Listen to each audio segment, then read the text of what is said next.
Hi there, I'm Ben Pearson. Welcome to the Tech World Human Skills Podcast. Every episode we talk through how to thrive in the tech world, not just survive. Now, if you want me to work with your team, just give me a shout. I love to help teams be more influential, memorable and successful with their stakeholders. Head over to www.techworldhumanskills.com to book a chat.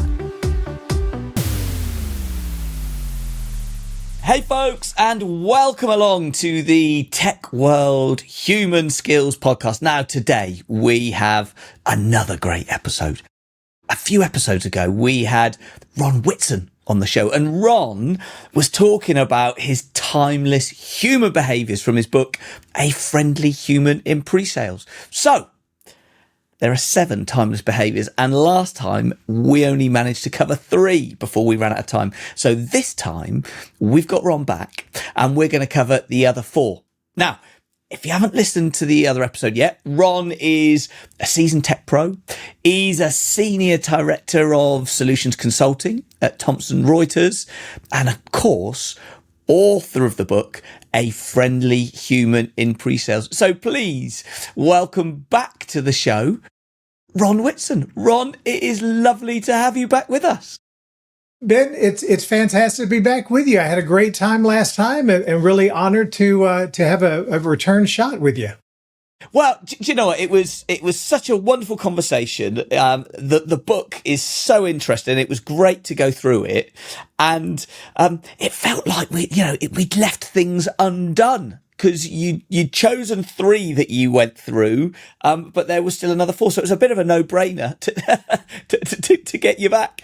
But before we go into it in more detail, just in case anybody missed the first episode, do you just want to introduce yourself briefly to everybody? Sure. No, happy to do so. I've been doing pre-sales work for 28 years. 3 years of that was actually as a salesperson. I did that on purpose. I wanted to go add that experience to the resume. I was a programmer. I was a database administrator, so very geeky, very techie heavy as I got into this. I was truly how most of us get into the role, right? We're the least objectionable technical person that you can put in front of a customer. That was me. The least objectionable. I love it. Love it. Yeah. So when I started doing this, get in front of a group of people and doing the demo, that was easy. Making all the tech work, make the smooth slide transitions, this piece of cake. But they didn't always buy. And it's like, what's the matter with you people? I'm giving you the perfect logical argument, perfect solution to your problem. Why are you not buying?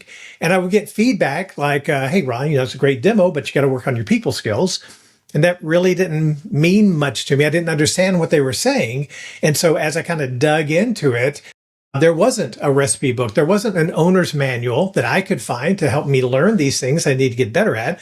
So I started trying to find individuals who did these behaviors well and really studied them and tried to learn how to add that to what I was able to do. And that eventually made its way into the book that came out. And the idea is that maybe there are other people with this engineering brain that suffer some of the same maladies that I was struggling with and suffering from. Maybe this book could help them avoid some of the many mistakes I've made over time. Now, when we were going through it last time, we chose 3. But they weren't the first 3. We've gone slightly out of order on what we've done. So do you want to tell everyone why you chose the ones you chose last time, and what were the skills that we're just going to quickly recap before we get onto the new stuff? Yeah, no, absolutely. So under a great deal of pressure from you, like AE putting pressure on the SE, you told me I could only do 3 and I had to pick my favorite. And it's kind of like picking your favorite children. And I won't say anything more about that because we talked about that last episode. So anyway, the 3 that I landed on as my favorite ones were authenticity. Be authentic. To me, that's really, really important. That's where everything starts. And that's why it is timeless behavior number 1. And then we kind of jumped to the next one, which is listen actively. And all the timeless behaviors, as you'll learn from reading the book, they all build on each other. Because if I'm listening to you actively, but you think I'm being inauthentic, then it's to no avail, right? So be authentic, listen actively, and then we jump kind of to the last one, which I think is really important as well, and that's leave an impression. Our audiences are seeing lots of impressions. I worry that they start to sound the same over time. So I think a lot about what is the experience I'm delivering, and I'd like it to be something they remember. I'd like it to be a positive experience for them. Yeah, excellent. So that was authenticity, or look, can't even say it. Authenticity, active listening, and leave an impression. So we're going to go for another 4. Let's do it. Let's not leave them in suspense. Let's hit them with what the 4 are, and then we'll unpack each one. So what are the 4 we're going to go through today? Yeah, so if the first is be authentic and the second is listen actively, the 4 we're going to talk about today are actually the ones kind of in the middle. So number 3 is show empathy.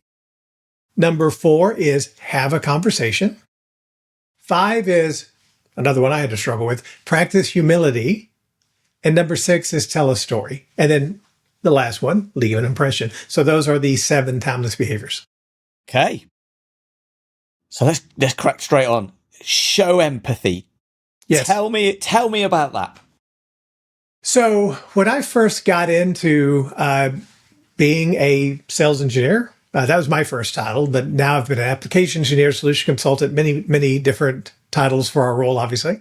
But when I first got into it, it was all about my performance, right? Again, this was doing overtime work, and I want to make sure all my slides are right and all my tech is working properly and just wow my audience. But it was about me showing up and putting on a performance, putting on a show, doing the demo. And it was selfish in a way in that I was kind of the focus of my attention. It wasn't my audience.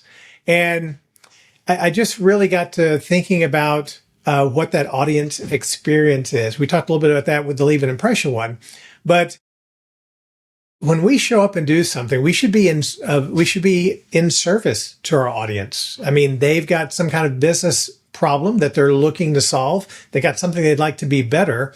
Our job isn't to show them our wonderful tech. Our job is to give them a path to make that better. And it's a subtle shift in your thinking, but if you really make the focus your audience, it kind of changes the way you approach everything. And I've couched that as this idea of, show empathy. I think in our role, there's another really important group that we should show empathy to, and that's our sales partners. And again, this is part of the reason why I took the job as a seller for 3 years. I wanted to understand that role better. I wanted to understand their pressures and some of the things that were driving them. And again, I did it for 3 years. I made some money. I got to negotiate some deals. I did all the stuff. And I tell anybody in pre-sales, you could go and be a seller. You'd be successful at it, but there's probably going to be aspects of it that you don't enjoy. And for me, I found out that I'm not coin operated. I'm not most energized by what am I selling today, right? I'm more energized by solving different problems. So again, it's just this whole idea of empathy. It's like really putting yourself in the shoes of someone in your audience and understand, is what you're sharing relevant to them? Is it landing with them? Are you giving them a reason to care? Are you considering what their daily struggles are? Just all that kind of stuff. So anytime I'm getting ready for some type of meeting or presentation, I do spend time thinking about my audience and how can I best serve them. And again, that really kind of influences a lot of the things that I do when I'm in those meetings. Yeah. And I think I said in the last episode when we were talking, the challenge I have when we're doing this podcast is I am in violent agreement with you in nearly every point that you make, which is just a bit boring probably for everybody else, just for Ron to speak and Ben goes, I completely agree. But again, this is one I completely agree on. And so when I'm talking to people about it, I often use the term, it's like audience centricity, like the audience is at the center, or the customer is the center. If it's not partners, it's always customers you're working with. Customer centricity, audience centricity. And actually, it's not about me centricity. It's not I'm here to present to the customer. It's all about me, my stories, my demos, my anecdotes, my quota to retire. It's about them. But the challenge I often get from people, so I'll put this to you, is what if I am not a naturally empathetic person? If that's not my nature in inverted commas, do I need to build this muscle if it's not something that comes naturally to me?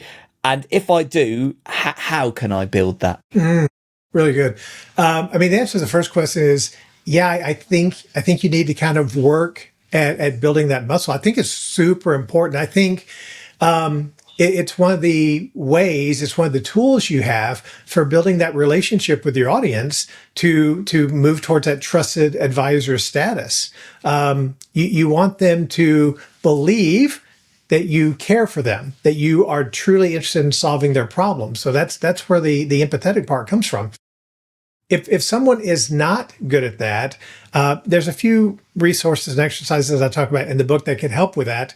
But the one really is doing that thought exercise of putting yourself in their shoes. And in the book I reference, there's a phrase we use in the US, walk a mile in another person's moccasins, right? Yeah. Now, I always thought that came to us from Native American culture, but that's not the case. It was actually from a poem written back in like the 1800s.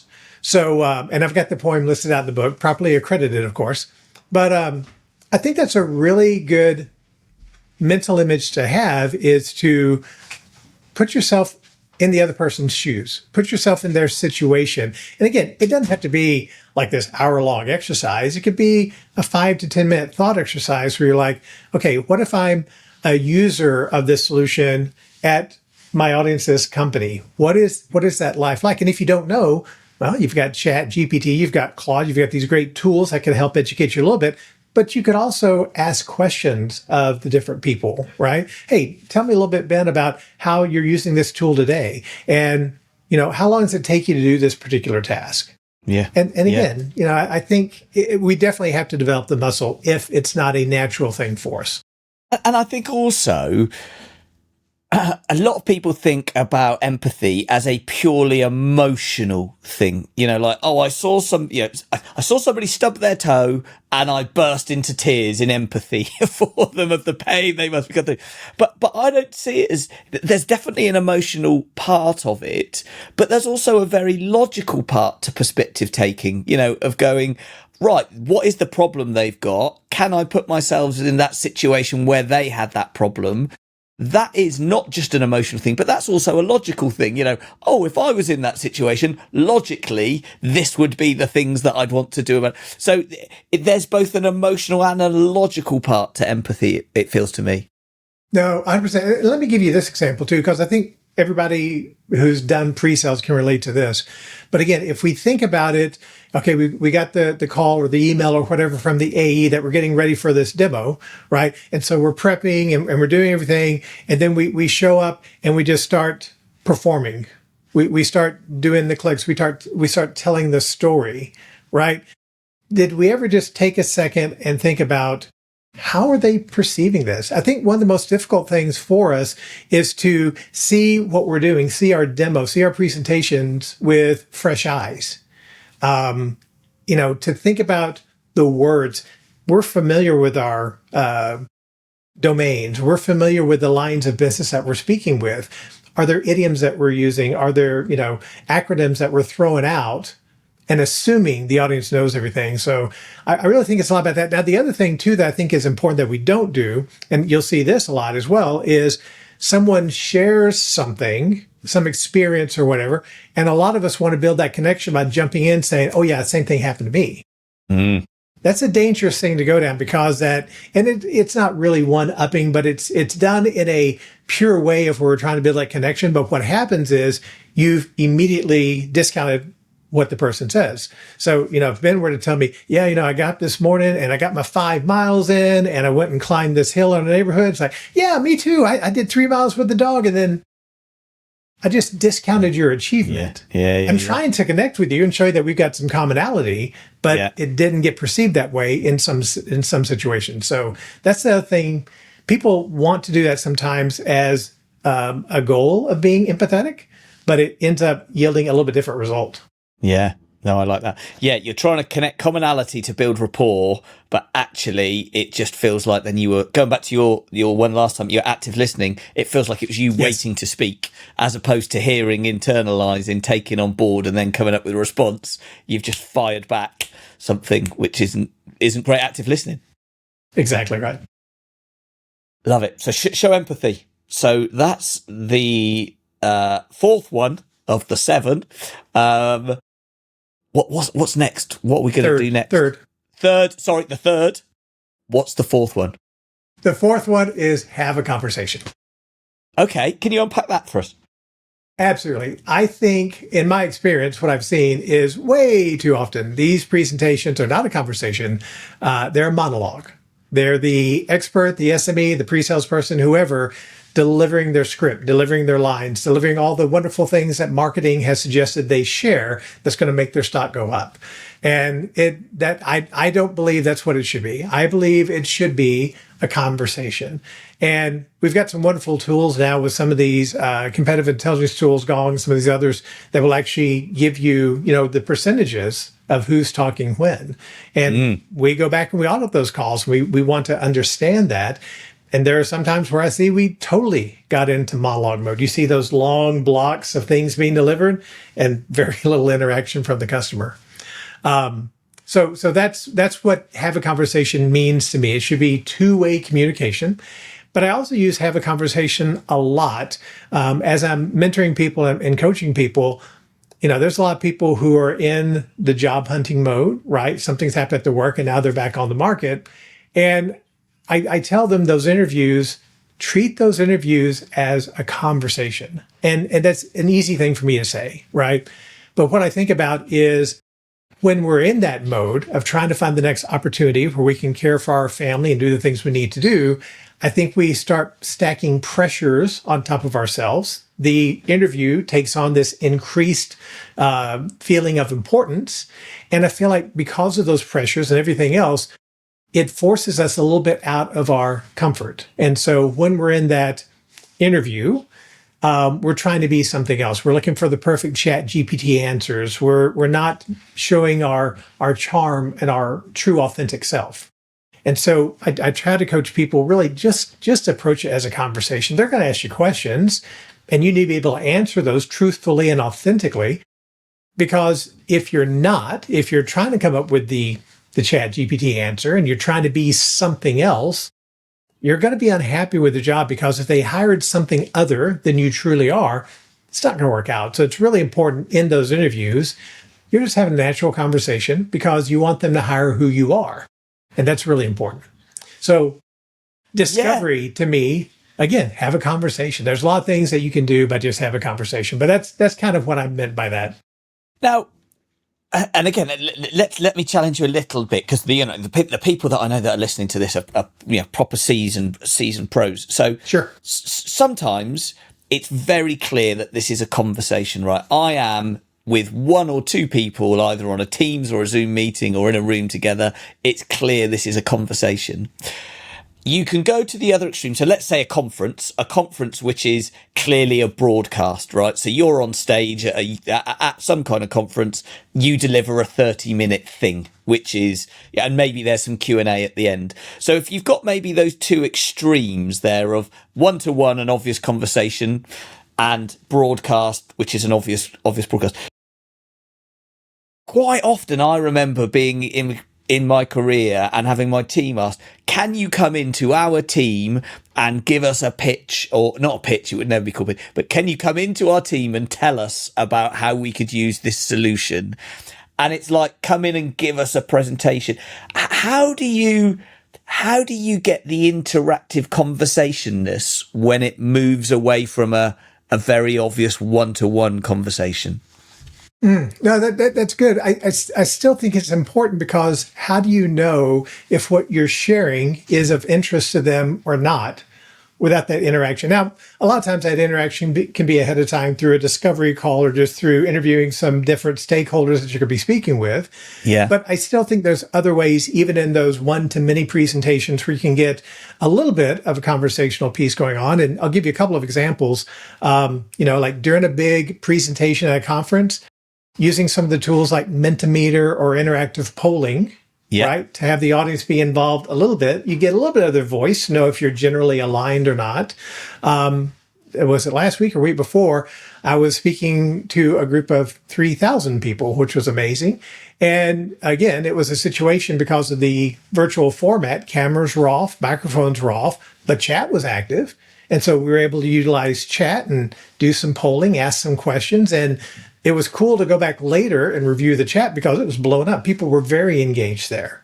So I don't know that it's so much of a methodology, have a conversation, as a mental model. And I think if we find ourselves in those monologuing moments, if we find ourselves in those moments where we're monologuing, maybe it should be a good reminder to take a pause, check in with the audience, if that's the situation, and just make sure we're on track. Yeah, that's exactly what I was thinking. It's that sort of reminding yourself, right, I've said a lot here, and hopefully it was interesting and informative and exactly, and now they're engaged and, they're getting excited. Or maybe I'm off. And if I'm chunking that up and making sure that I'm putting some pauses and checking back in, then that avoids that irrelevant monologuing, which could be such a disaster. I would say too, Ben, I mean, we've all seen these different TED Talks, right? Those TED Talks feel like a conversation to me. And I don't know, do you feel the same way? A good one. A good one. Yes. I think, TED Talks and conferences are a bit unfair, I think, really, because they are sort of, certainly if I've speak to, or you hear behind the scenes of people that have spoken at TED Talks and the amount of prep, the amount of polish, the amount of coaching, the amount of, and so those ones that sound like a conversation have been coached within an inch of their life to sound like a conversation, as opposed to being a real conversation. Do you know what I mean? 100%. And I think that's a skill, to make a broadcast feel like a conversation. I think that's something that they've worked hard on. The easy bit about that is it is a silent audience that is listening to your conversation, and that in some ways makes it harder because it's a big audience. But also, I think, makes it easier because nobody's actually going to throw a hand grenade at you. Yeah. Whereas in the scenarios we're talking about, every time you open that up for a conversation, you don't know what might come back at you. And then you've got to adapt in the moment. That's such a good point. But again, I think it just shows, sometimes, especially with a lot of your audience who are these very skilled people like you and I who've been around the block a few times. I think it's so cool, though, that we can see examples like that where we can learn that we can get even better. Even if it's just 1%, we can continue to improve our craft and get better at what we do. Yeah. Love it. Right. So we've done show empathy. We've done have a conversation, move away from the irrelevant monologuing into this kind of nice conversation. What's the next one, Ron? 5 is practice humility. Okay, tell me about that. Well, humility is another idea that sadly, I struggled with early. I'm the best at humility. You would not believe how humble I am. No one is humble like me, Ben. Now, it was just, again, smart guy, knew I was smart.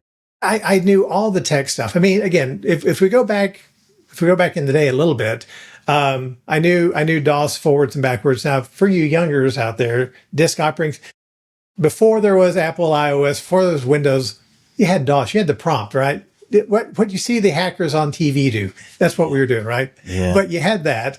I had my network certification. I had my Novell NetWare certification. Nice. I knew WordPerfect 5.1, Lotus 1.2.3. I knew Paradox, right? And I was learning MS Project. There was no other software on the market. That was it. I could do all the things. I could do everything. I could build hardware. I was a god. So no. So that was where I was at as I got into this role. So this idea of I'm going to talk to audiences about tech. I'm going to show them software. It's like, what's the downside? And you're going to pay me pretty well for this. What's the downside? And then they introduced RFPs, and then I understood what the downside was. But the job itself was really easy and really interesting to me, but my approach was wrong because, as I talked about a little bit with the empathy piece of it, it was all about me. It was all about my performance. It wasn't about my selling partner. It wasn't about my audience. It was about how good could I be in my mind delivering on what I thought the job was, doing the perfect demo. So sometimes people confuse, the show empathy piece with the practice humility piece. To me, they're very, very different. To me, the show empathy is really understanding the needs of my audience, right? Practice humility is not coming in and being the smartest person in the room, not looking at everything as my performance, really understanding that I'm there to serve others. And sometimes that means I've got to be quiet more often than I should. There are still times today when I'm in meetings and I have ideas that I want to share. But again, because I'm there in a role to help serve, I don't feel the need to pop out everything that pops in my brain. So I try to be a bit more strategic about looking for the opportunities to share something I think is important at the right time. And that's still something I struggle with. I have to think about that. And it's interesting, just as you're talking there, I'm just sort of thinking of some of the cultural impact of that, and how different cultures and persuading people in different cultures maybe take different approaches.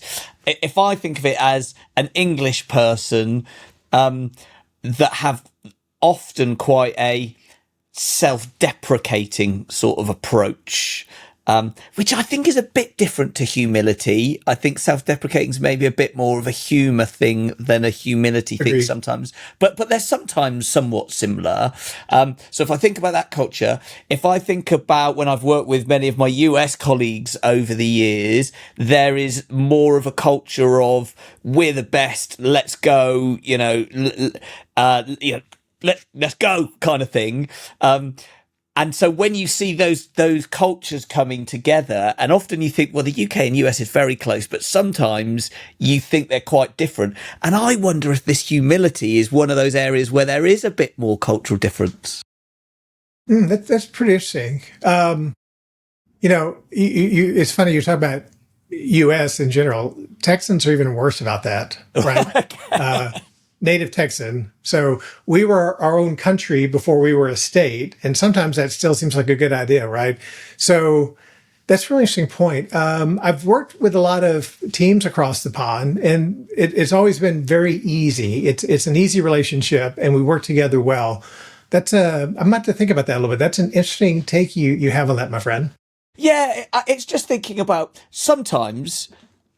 Definitely, there's coaching that I see that needs to happen to Brits where we are too self-deprecating, and sometimes need to be, hey, stop putting yourself down. It's almost like you're giving yourself a negative critique, and you need to elevate that self-deprecatingness, which I think is a bit different to humility. But sometimes we need to elevate that and be a bit more positive about it. And then, so, it was just something that occurred to me as you were talking there, that there's sort of some nuance and some deeper thoughts to think about this kind of stuff, which is what I love about this sort of stuff. It's almost like there's a scale, right? If you slide too far down the scale and you are self-deprecating, you could almost lose your credibility with your audience, right? Now you're a comedian, you're not the technical expert in the room to help guide them. Yeah. But if you get too far into, maybe we'll call it American arrogance. Or your word's not mine. Too far, yeah. I didn't say Texas arrogance because that's just pride. It's Texas pride. But if we get too far into the arrogance piece of it, then we also start to lose our audience because they're like, this guy's not nice. He's a jerk. Yeah. So I think we've got to find that happy balance, right? And again, I've just, in my career, again, more U.S. pre-sales and solution consulting people than overseas. But in my career, I've seen so many people who are on the path that I was on where they were very intelligent. They knew they were very intelligent, and they were more than happy to share with their audience how intelligent they were. So that's just not a good path, I don't think, as we're looking to build these authentic connections and build those relationships that are going to help us convince someone to buy our solutions. Yeah, I remember when I was at Microsoft and Steve Ballmer left and Satya Nadella came in as the new CEO. And one of the first things he did was to really emphasize on the growth mindset culture. And one of the observations that he made, which I think was true, and I think this was a great thing he did, was there was a culture before of, I am the smartest person in the room. I am a I know it all. I know it all. And he very much moved to, no, I don't want the smartest people in the room, because you don't know it all. You might think you do, but you don't. What I want is people that want to learn it all. And so and to learn it all, you need to accept that you don't know everything. And therefore there's a journey, a path of improvement, as opposed to coming in as a know-it. And that was a fundamental shift.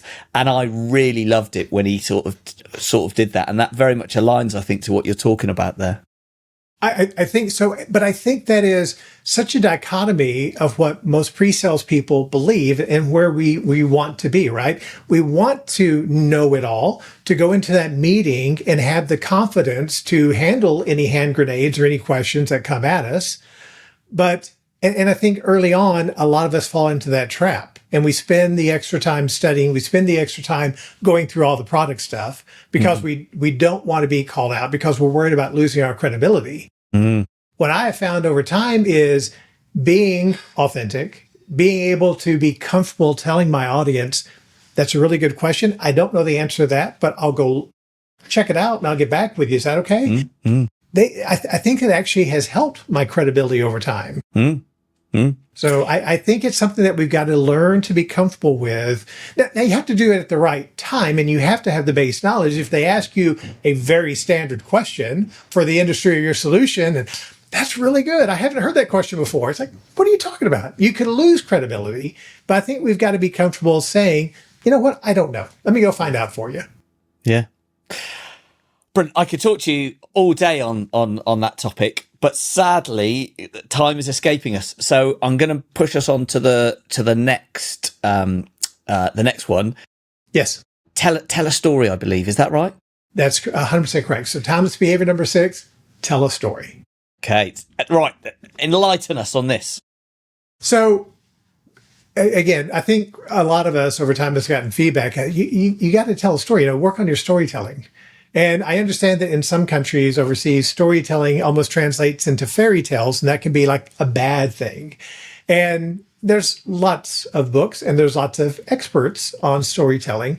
And from what I've consumed of all that, a few people make it more complicated than I think it needs to be.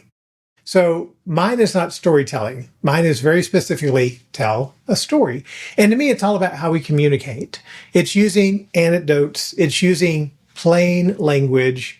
And I give the example in the book, like, Ben, you guys don't know this, but Ben called me up last week and asked about my rackets. And I explained that, the tension generated by the Prince Tour 300-gram racket through its Prince technology and its extra soft this and the tension on No, we wouldn't talk to our friends that way, right? Ben called me up and said, hey, what racket are you in? Hey, I got a Prince racket. I really like it.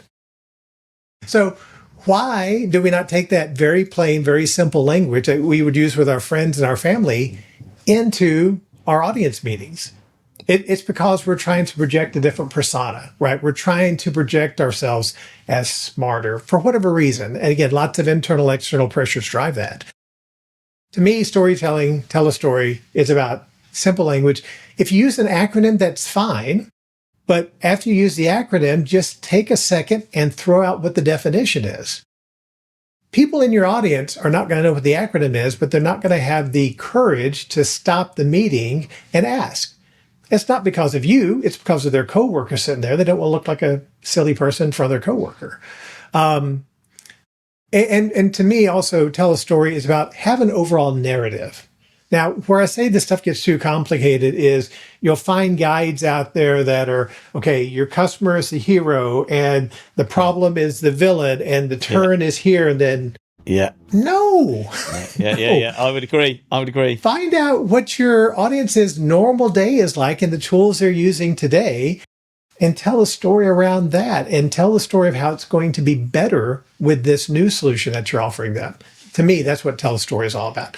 Communicate it in a simple way so that when you leave, they could tell their friend, hey, this guy showed up today. And he showed us we could solve this problem with the billing hours with 3 steps.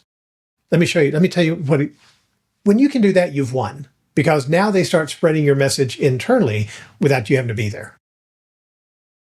Yeah, I mean, I love this topic, and I spend all my time, the course I deliver, all my time is called technical storytelling. That's what I spend all my time. So this is right in my wheelhouse. I love this topic, and I can again talk about it for hours and hours and hours. Maybe can I ask you some questions that I get challenged with when I talk about this sort of stuff? Because I'd love to hear your response. One I was having just the other day, the challenge I got was, look, Ben, I hear what you're saying, but I'm talking to technical people and they don't care about a story. They just want to know the facts. So if somebody says that to you, what are your sort of, what thoughts does that sort of bring to you? They care about facts, but there is a way that you could communicate the facts in a way that would land with them better. I was talking to a storage company the other day, and marketing had given them the phrase of 300 gigabytes an hour. Great phrase. People are going to understand what it means, right? One of the people on the team said they expressed it a different way. They said 40 hours of content. To me, those are the examples, because is someone going to remember 5,000 gigabytes an hour or 3, whatever the number was? I even forgot the number, but they're going to remember how many hours of content. So I think it's little subtle things like that can make your story easier to remember and easier to share. Yeah. Because I think what it does when we start to use stories is it starts to make stuff a bit, it connects with people a bit more emotionally. Yes.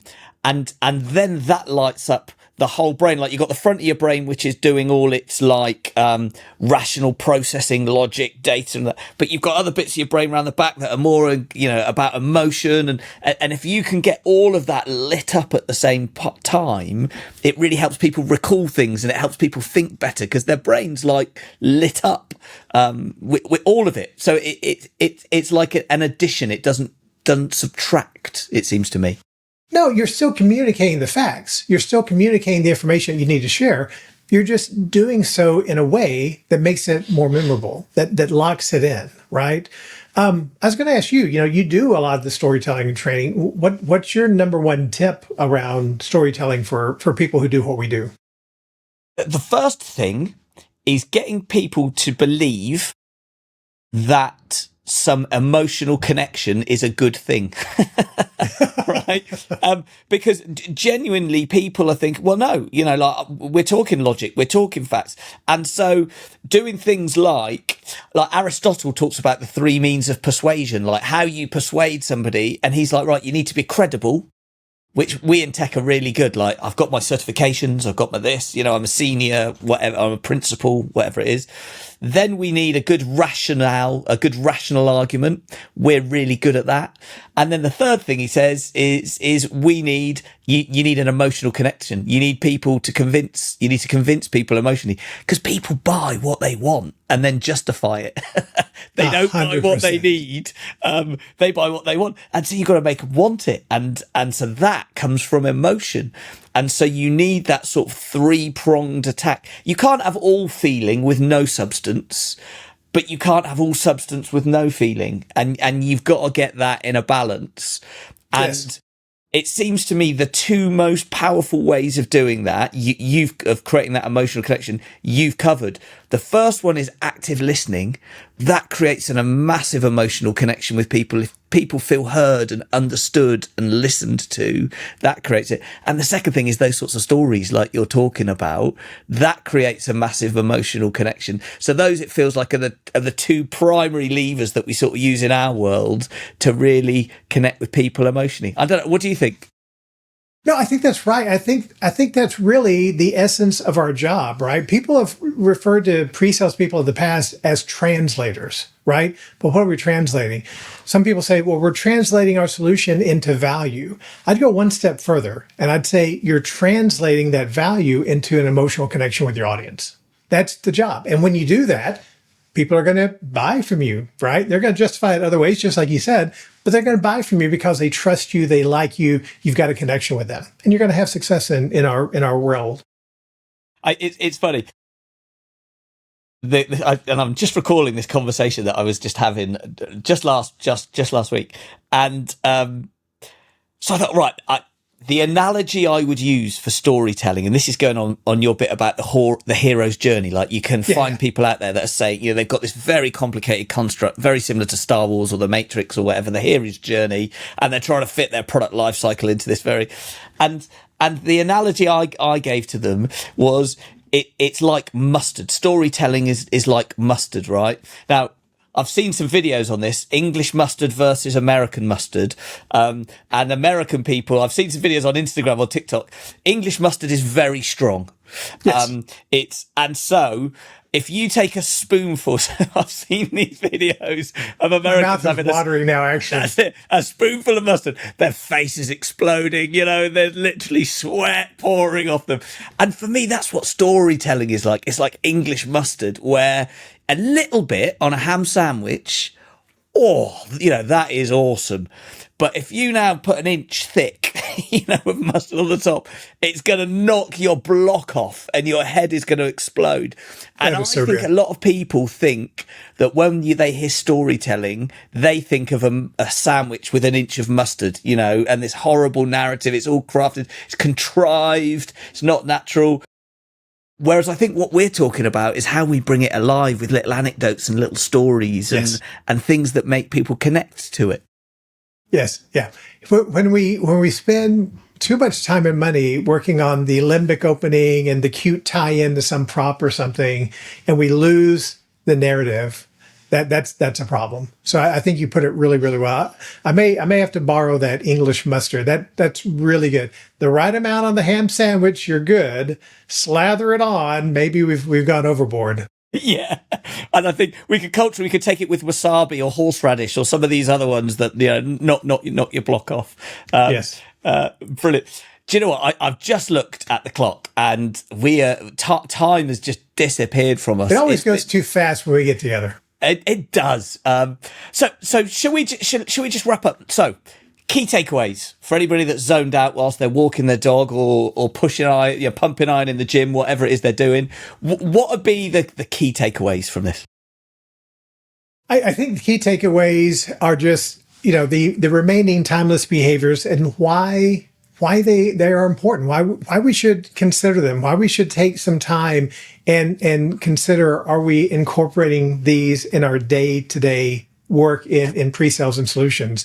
And again, it would be the four that we covered today. We talked about show empathy, have a conversation, practice humility, and tell a story. And we incorporate those with the ones we covered last time. Number one was be authentic. Number two, listen actively. The four we just talked about, and then finish up with the last one that we talked about last time.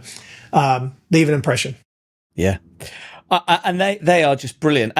And I think, for me, as I think about that, we've set this in the context of pre-sales today.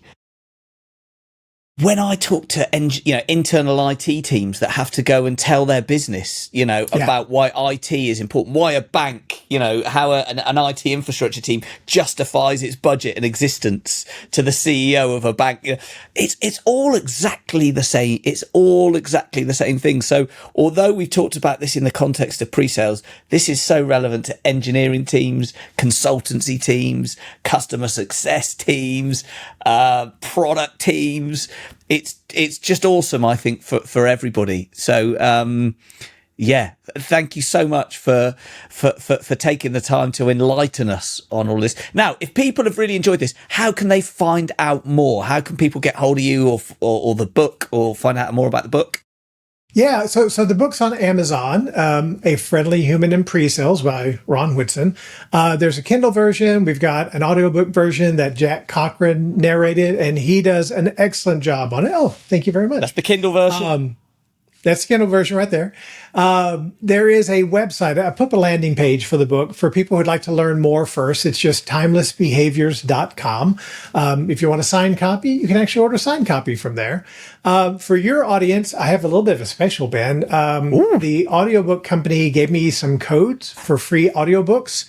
Okay. So if anyone is interested, they can message me on LinkedIn, or maybe, if they want to message you and you get a hold of me, whatever way they want to do it, don't bother Ben. Ben's a busy guy. Message me on LinkedIn. And I can give you a code. You can get a free audiobook to listen to. It's a 4-hour listen. And like I said, Jack did such a good job. I tried narrating it myself, and I gave up pretty quickly. It was really, really difficult. Jack is actually trained to do this kind of stuff, and he really did a wonderful job of bringing my words to life. When I listened to it, I was so impressed because he got it. He got the story that we were trying to tell there. But yeah, and also just connect on LinkedIn. I really enjoy continuing this conversation with people. If you think differently too, I'd love to hear different thoughts on this. I mean, these are simply things that I had to work on for myself, and it seems like other people have found some value in it. So really happy about it. The book's going to be 2 years old here in a couple of months. So Amaze has been out that long already, and I'm still really happy, because people always ask you, well, did you do anything different? No, I'm still really happy with it. My wife still says there's errors in there that I need to fix. She's a highly accomplished copy editor. Why she didn't copy edit it is a story for the other day, but I'm still really proud of the book. Yeah. Well, I've thoroughly enjoyed reading it, and I've thoroughly enjoyed talking to you in this episode and the last one. Final thing for me to say is thank you so much, Ron. It's been an absolute pleasure. So thank you for sharing all your insight, wisdom, and experience with us. My great honor, Ben. I appreciate it. And, let's talk again soon. Let's. Don't go yet. Remember to subscribe to the podcast and rate the show. It really helps us grow and book new great guests. And remember, if the podcast isn't enough for you and you want weekly microlearning delivered straight to your inbox, sign up to the Tech World Human Skills Weekly. Head over to www.techworldhumanskills.com to sign up.